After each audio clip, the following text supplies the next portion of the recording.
All right. Hi, everyone. This is the Myers fan, and I'm here with a very special guest. She is the star of Halloween Ends. She is Michele Dawson. Michelle, how are you? Hi, I'm doing great. Thank you. How are you? I'm doing well. I haven't had a good day as you heard earlier. The internet just failed. It was terrible. I know technology, I know it's like a wonderful thing when it works well, and then when it doesn't, we're so reliant on it, it's just the worst. Yes, it definitely is. Hold on, I'm gonna pull out my questions here. Here they are. Okay, I guess I would ask you, how did you get involved with the film? Yeah, so it's a fun story. I actually got involved by doing the traditional actor thing. I auditioned. So there are multiple different sites that actors are on to get work, and some our agents use, to submit us for work, and some we're able to submit ourselves. And I actually submitted myself. I saw the breakdown. However, the movie was actually going by a different name at the time, so it wasn't under Halloween or Halloween Ends. It didn't even say like untitled horror project. It was going by the name Cave Dwellers. And I saw the breakdown for the character of Nurse Deb, and I thought she sounds fun. She sounds like the way that she was written was sort of that she's, determined to get what she wants. Like she'll do whatever she needs to do. And I was like, that sounds like a really fun role, to play and to do. So I submitted, and they liked, I guess, my general submission, which was like my headshot and resume and other footage that I had up there. So they invited me to audition. So from there, they sent me some audition sides, which was uh, two of the scenes from the movie. Or slightly rewritten a little bit differently, but one was the scene with me and Allyson, Hmm. talking about how I got the promotion over her. And then the other scene was the bar scene, towards the beginning of the movie, where she meets Corey for the first time, or where my character, where Nurse Deb meets Corey for the first time, where Allison brings him into that bar. Hmm. So those were my two audition scenes, and there's a little bit of comedy in those scenes. So for me, I still had no idea that this was a horror movie. I had no idea that it was associated with the Halloween franchise, but I had those two different scenes, and I taped myself, put myself on tape, returned it back to them because they'd asked me to put myself on tape to audition for the role. So Mm. I returned it back to them. And from there, I guess a couple of weeks later, they invited me to do a callback, a live Zoom callback with the director. And I think we pretty much did the same two scenes again for the callback, but I did it live with him over Zoom. And then from there, they asked me to do an improv. So I was able to do an improv as if, someone was coming into a room and I wasn't expecting them. And I was expecting more of the guy I was seeing to come into the room, but instead it's a guy with a knife. So they gave me that information, but so at this point, I'm kind of thinking, I have no idea what this project is. So you see, I don't mean to interrupt. I was just gonna ask, so you couldn't like put together that you were in a horror film essentially, like Well, even with a knife? it was at the callback point that I started to go, I think this might be something horror related. Because originally I was thinking, is this sci-fi? Is this comedy? What is Cave Dwellers? What is Cave Dwellers? I don't know. And Well, I and mean, when you put it together now, mhm. after doing the film, and you see that Michael was in the sewer, it sort of makes sense now, doesn't it? Like Oh, 100%. cave dwellers. Yes. Oh, yes, 100%. But I wasn't privy to the full script. So I actually didn't even see the full movie until October 11th when we had our premiere at Hmm. the Chinese Theater in Hollywood. Was the first time that I even saw the full movie. Oh, you got Um, to you were in Hollywood for the premiere. What was that? yes. What was that like? Oh, it was a dream come true, absolute dream come true.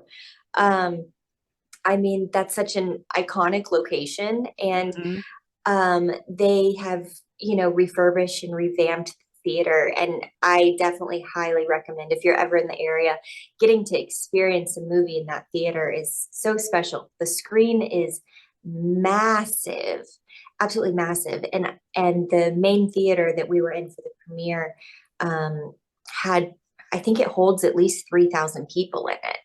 So it's yeah, so it's really special to be in a room that large, um, with so many people reacting to your performance and you getting to see yourself so large. It was literally it for me, this being my first time with this experience. It was a once in a lifetime sort of experience, and being able to walk the carpet and, be right there with Jamie Lee Curtis, who's, Hollywood royalty, a Hollywood legend. um, it was definitely a lot of pinch myself sort of moments. I guess I would ask next, what was the most unique or interesting experience you had on set? Did someone do or say something funny that you recall? Oh, I had so many fun moments. But one of my favorites was just sitting in the trailer, the hair and makeup trailer one morning, and it was actually in between. So we had shot the day before, and then we were getting ready to shoot my Nurse Deb's big final scene. And Jamie Lee Curtis came in and sat next to me, and she was like, "Yeah, I heard it went well yesterday. I know people, I can make you disappear in Hollywood." And that just felt so good to hear from her, that like she had heard, great feedback about that scene and how it was looking. And because I didn't see everything that I was doing for that scene in the moment, so it was just a wonderful reinforcement, positive reinforcement from someone who I, truly respect, whose career, I look up to. And to have her say that to me, which is sort of like, "Hey, you're doing good," it felt amazing. But to be honest, the set and the full experience of being a part of this movie was absolutely incredible. I mean, it was such a wonderful team of people who were just so nice and so creative and so fun to be around, that I literally just, it was basically like every other moment was such a memorable moment that I will keep in my heart pocket forever. I was going to ask you, and speaking of nice people, I'm talking to one right now, and her name's Oh, Michele Dawson. So thank you oh, you're so much sweet. for, well, you're sweet because you've been so patient with me. I know it's been hell all day long. Hey, I get it. It happens. It happens. I'm glad it worked out. I'm glad that we were finally able to connect and that it worked out. Yeah, I was going to ask you if you'd seen the movie, but now that I know you have, what was your favorite scene and why? Do you have a favorite scene? Oh, from Halloween Ends? Yeah. Oh, wow. Do I have a favorite scene? Well, I mean, I'm a little biased. I enjoyed the scenes that I was in, Okay. but That. there's so many great scenes. Um, okay, one that sticks out that I'm not in was that moment, which is, and hopefully everyone who's listening to this has watched the movie, but ooh, that last quarter of the film, I guess, has Mhm. quite a few memorable moments. One that sticks out that I absolutely love was, when Jamie Lee Curtis is in her office area, Mhm. and, she's writing that note. and then all of a sudden a whole bunch of suspense and unexpected things happen, and we see that someone's watching her, and it's in my opinion, like David Gordon Green, our director, who I just think is phenomenal, did such a fantastic job of sort of giving that, flipping the switch of leading us to think one thing might happen and then complete surprise. And that moment was so fun and thrilling for me. And to just see the power, you know, uh, come into that character is, she's fully, uh, grown and mature, and she's going to fight back. And anyway, I loved that scene. And Yeah, then, and obviously another one is, I mean, I think we all want to see evil overcome at some point, right? yeah, yeah, And so obviously, moment towards the end there with Michael Myers and Laurie is, I think, so well done. I really think that they did a phenomenal job with this movie, and I think that it's really going to, I mean, it stands on its own, in my mhm, opinion, and I think that it's going to be appreciated more and more, um, later, far later down the road, as people are able to see in my opinion, like the genius and the mastery of the conclusion of that story between Laurie Strode and Michael Myers, and how David Gordon Green did such a beautiful job with it, with all the character development, in the story. And like I said, this movie really does stand alone, yeah. So yeah, those are two of my favorites. A favorite scene of mine. Oh, wow. I loved all my scenes. I really did. But one that I guess I particularly enjoyed, but man, I loved them all. I really did. I think I loved all of them for different reasons. But I love the scene where I'm putting on my lipstick, talking to Allyson, Yeah, at work, and how, because for me, that was how I was able to tap in to the Nurse Deb character the most, was that scene and that moment of the physicality of putting on the lipstick, and how Nurse Deb, she just is a chatterbox, and she's almost just got her own, she's got a train of her own stream of conscious. This just comes out of her mouth, and how she's just a little, um, she doesn't have the best self-awareness or environmental awareness. And I think that was one thing that made it so fun to play her, to be honest. would you So yeah. would you consider her to be a bad person? Is she a morally bankrupt person? I mean, to be honest, as an actor, it's hard to look at any characters being morally bankrupt. We kind of look at things as, objectives, and look at the situation. And the way that I see her personally is, I would not say that she's morally bankrupt so much as I believe that she felt like she's her own sort of survivor, and she's a very independent person who, um, will do what she needs to do to survive, to get ahead. She looks out for herself, and she does put herself first and her own self-interest. But and it obviously makes her not be, I think she gets in her own way. I think that she would like to be a better friend, but I think that she almost can't help herself. I agree. Um, It's like I don't want to make excuses for bad behavior, but the way I see it would be like, I guess the best way I could describe it is, I'm a big wrestling fan. And one thing I used to notice in the wrestling world is that when one wrestler is trying to pin somebody and it's like a triple threat match, they will take the one and throw him out the ring so that they can get to the other person and right. pin them It's so that it's they almost so mhm. that's the way I see that. I don't think she was trying to hurt Andy Matichak's character. I think she was trying to throw her out the ring so she can get to the doctor and pin him, so to speak. Right. It's almost like she almost doesn't know any better.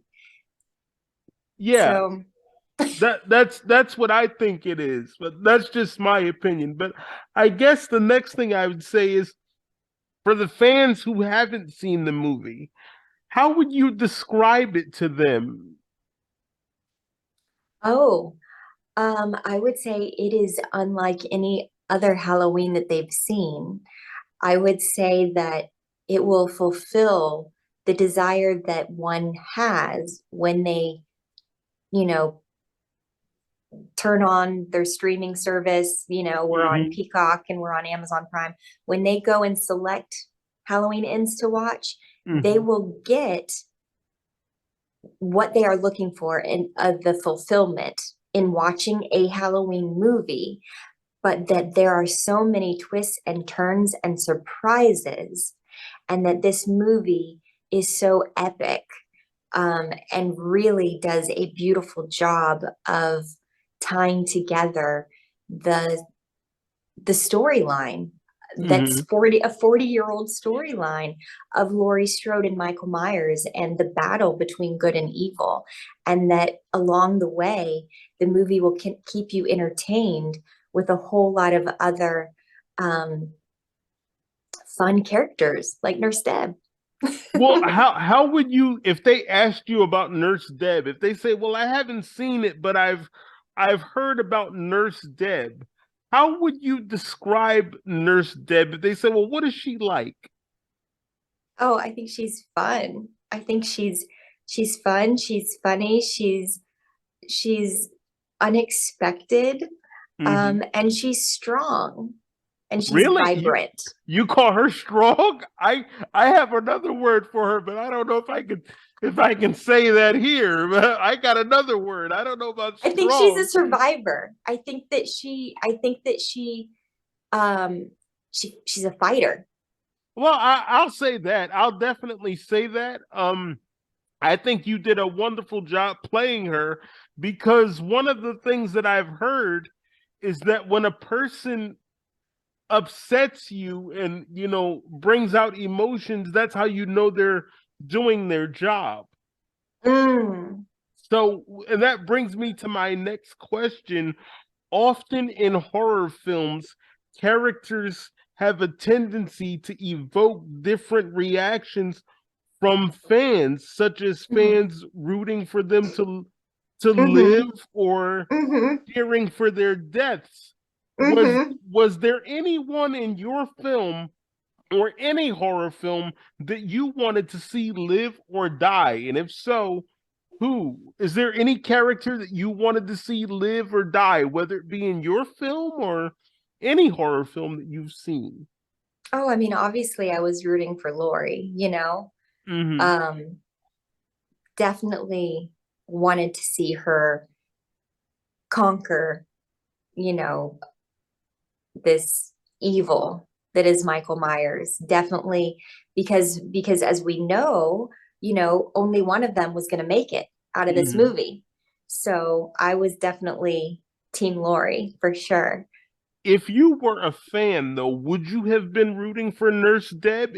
If you had seen Nurse Deb and you had seen what she did to Allyson, would you would you Exactly. yourself, Right. you know, Right. You actually just hit something, and that was a decision that I made. And I actually even said on set when we were filming, I wanted to make sure that I brought elements to Nurse Deb that that the fans in the audience would kind of be like, oh, we're not so sure about this relationship between her and Allyson. And because Allyson obviously is, one of our heroes in the movie, I needed to make sure that my relationship to her would justify a reaction with Nurse Deb's death. yeah. So, mhm. There was there That was was this definitely something I was conscientious about as we yeah, were filming. there's a scene in the movie that I loved that had nothing to do with Michael, and you'd never figure it out. But it was the scene where I think Dr. Mathis was talking with, I think it was your character, and Corey comes in with the messed up hand, and I like how they're showing his hand, and he, they basically tell him don't move because they're trying to get the glass out, and he moves anyway, and it caused Dr. Mathis to get angry. I love Michael O'Leary's performance as Dr. Mathis. Oh, I know. Wasn't he great? Yeah. Allyson was in that scene. I actually Hmm. was walking outside the window for that scene, and then Dr. Mathis comes and walks with me down the hallway. But yes, I love Michael O'Leary. He is such a wonderful person and such Hmm. a great actor. I had so much fun because the majority of my scenes were opposite him. So we bonded, I would say, the most of anybody on the set, I mean, like anyone that I bonded with on set, he was the one that I bonded with the most because we spent so much time together, and I just had so much fun doing scenes with him. We even had some scenes where that didn't make the final cut of the movie, but that we were improvising a little bit and playing up. They were just not full scenes, but they were continuations of the scenes that you do see in the movie. And yeah, I just had a blast with him. He's had such a wonderful long career, and Oh, um, definitely. to be able to work opposite with him was just such a dream. I really enjoy him as an actor and as a person. And yeah, we still keep in touch and we talk all the time. He's great.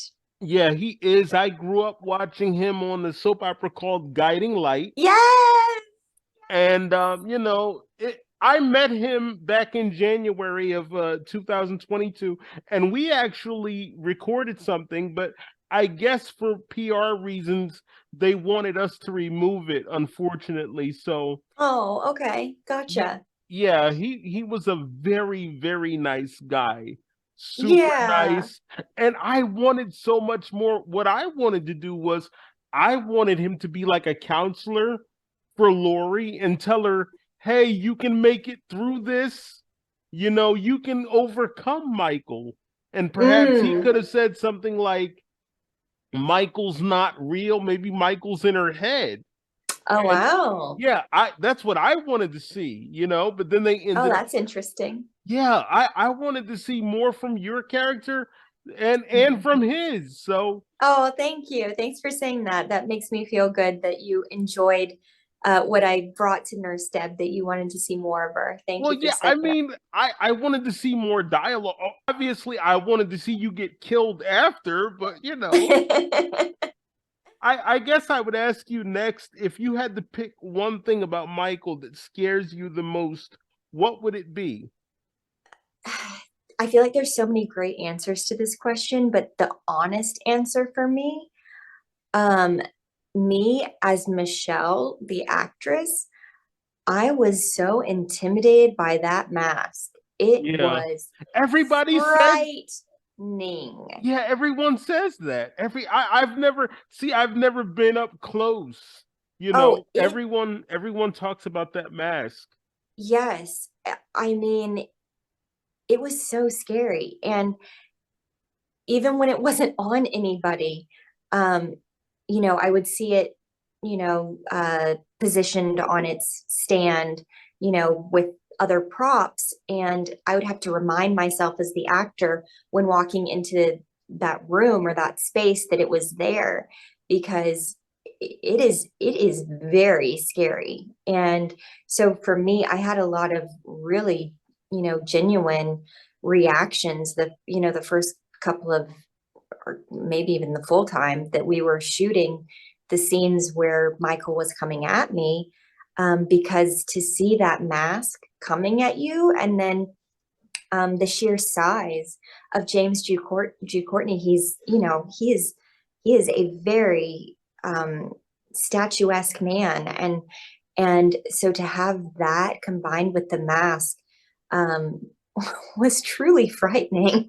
I think basically what we have here is one of those situations where I could ask you about Michael Myers all day and all night long, but the best answer you could probably give me is you had to be there. Because unless I'm there, I'm never really going to understand what it's like to be standing across from somebody that looks like that. So, Oh, I, it's true. yeah, Yeah. I've never seen the mask. I've seen people wear it before, but they're not actors. They were just people that I knew. If it was an actor like James Jude Courtney or any of the other Michaels, I probably, well, let's just say I would probably soil myself, and that's the nicest way I could put it. Yes, yes, and then they do such a phenomenal job, he had contacts in and just the way the mask was on him, everything was so perfect for him to, embody this evil. Yeah, but yes, you said it exactly right. Like it's really hard to explain how frightening it is. It is really something, I guess, that one has to experience. I that's the thing. That's the thing. I want to be on set, but then again, I don't. If that makes any sense, like because I know, believe it or not, and I don't mean to hold you all day long, but it's been so nice talking with you. I actually had a real life horror situation where it was Halloween night and Mhm. my mom accidentally left me on the porch of somebody that was dressed as Jason. Oh Like no. she forgot, she left me there Oh because no. How old were you? oh my goodness, I think I was like 3 or 4, and Oh, she was running. She like I'm being serious. She was running from this person because she thought it was really Jason. oh And my goodness. so she was running. She left her child, and then she's like, "Oh wait, I left my child. I got to go back and get it." So yeah, it was terrifying. So I understand what you mean. So I didn't Yes. I didn't get to see Michael, but I saw Jason, and let me tell you, it was terrifying. It Yeah. like I never got over it, and I've always had a thing about Halloween because of it. So Oh, wow. yeah, it's terrifying. I guess for my final question, I would ask you, now that Halloween is over, what can we look forward to seeing you in next? And the second part, and I hate to ask you this, but I have to. As you know, Halloween Ends has become very controversial. I'm sure you've heard. And Mhm. so this often leads to what is known as toxic fandom. Not sure Mm. if you've ever heard that term, but No. my question to you is, as an actress, how would you deal with a toxic fan? If there was a fan out there that said things like, "Well, I didn't really like this scene or that scene," and all, how would you approach that? Oh, that's such an interesting question. I guess because I've been really fortunate that I have not personally received that feedback from anyone directly Mm-hmm. yet. So I haven't had that experience. But um, you know, I guess, everyone has their opinion, of course. And with such a beloved franchise where people are so passionate about it. And with this being Halloween Ends, the end of the Mm-hmm. Laurie Strode Michael Miles journey, it's like, there's a lot of anticipation and pressure on all of that. And I can understand some people are going to like it, some people aren't going to like it, because Yeah. everybody probably has their own, in their minds, their own buildup of what that should be, of what that movie should be. And so, of course, some people be let down. I've heard the phrase, um, you know, like, oh, what is it? I wish I could quote it exactly, but it's something like, I'm not a pizza. I can't please everyone, you Yeah. know, like, Yeah, I like, agree. so I would say, hey, it's art, and because ultimately that's what movies they are. Mm-hmm. And And I think it's exciting that people are so invested that, yeah, I mean, that's so special to me. The fact that people are so invested that they have an opinion either way of liking it or not liking it and being so passionate about that. I mean, that's very flattering in a way, even if they didn't like it. And I want to commend you, and I honestly mean that, because so many actors would just ignore the fan and say, well, you know what, forget it. But you're not saying that. You're saying, well, you know what, you like it, great. You don't like it, great. So Yeah. thank you for that. I appreciate that. And it's been, no, you've been wonderful. You really have. Oh, thanks. I appreciate And that. don't ever tell, well, I guess they're gonna know. I was gonna say, don't tell people about my Jason Voorhees trauma. You know, I guess they're gonna know now. It's out there. You may have let the cat out of the bag on that one. I think I did. And what can we look forward to seeing you in next? What are you working on? Oh, last year I did a small little Lifetime movie. It comes out in a couple of weeks. It's called A Mother's Intuition, but it's just a very tiny little part for me, just a quick little cameo for me.